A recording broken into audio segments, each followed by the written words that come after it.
Hey, it's Jamila from Buy Pink, and I'm back for another Cricut tutorial.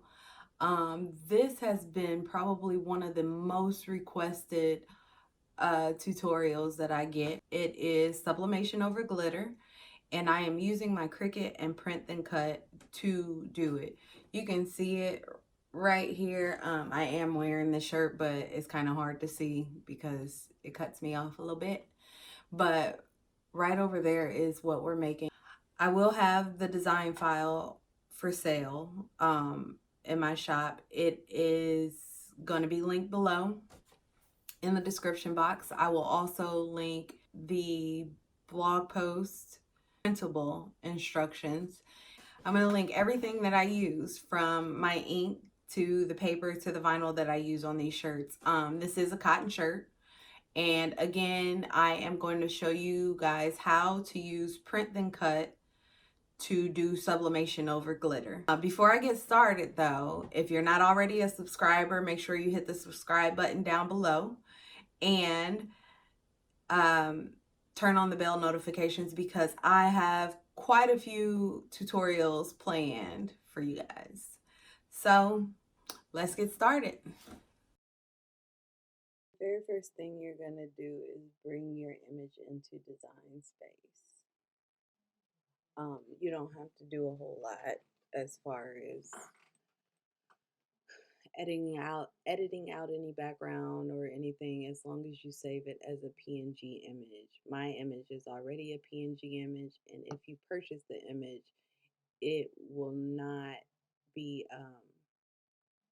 all one image, so you won't have to do all of the next steps that are included in this tutorial.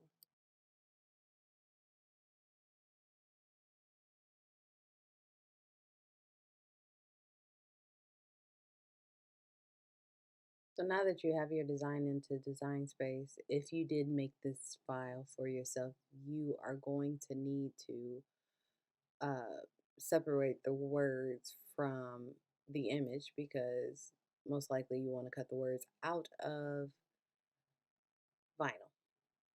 So I just take the shape tools and slice out the words, or the part that's going to be vinyl.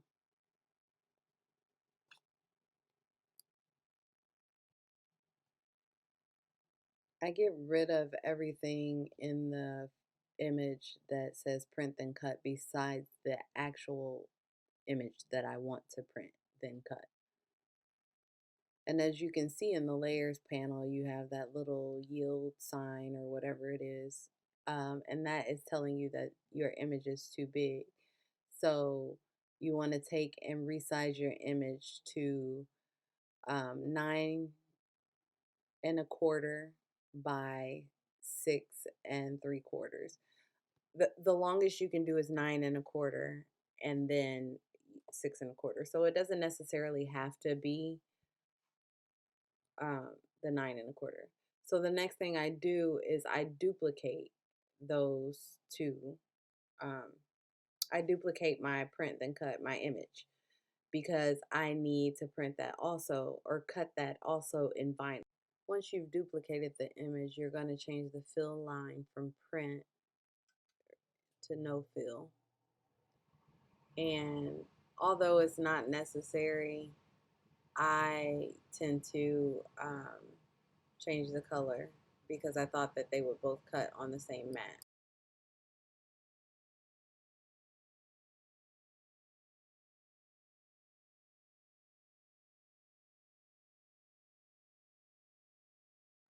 Click on Send to Printer.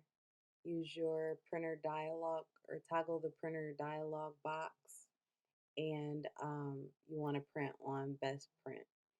So when you print on sublimation print paper, it looks kind of dull, but you'll get your vibrancy from the when you press it. When you load your machine, you want to make sure that the use your light grip mat for sublimation paper, and you're going to cut on the copy paper setting. But when you do Print Then Cut, you are looking for the machine to look for that registration line.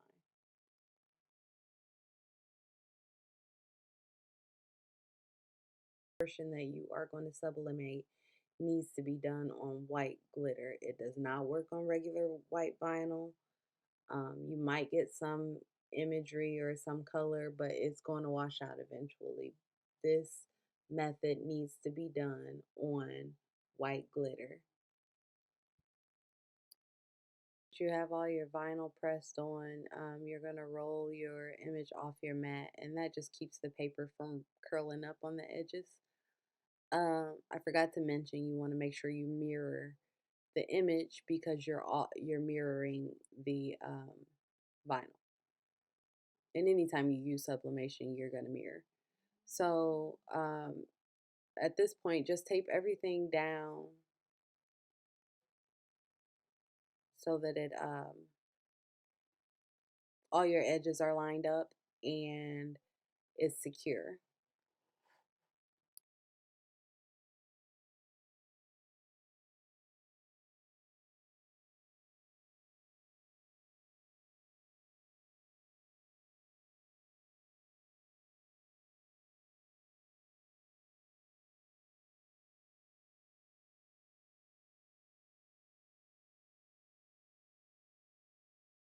Now, now that everything's taped down, you can grab your easy press and literally you just need to sit it on top. You don't need to apply any pressure, but you don't have to apply any pressure. You just sit it on there, and I like to set my press for 385 for 45 seconds.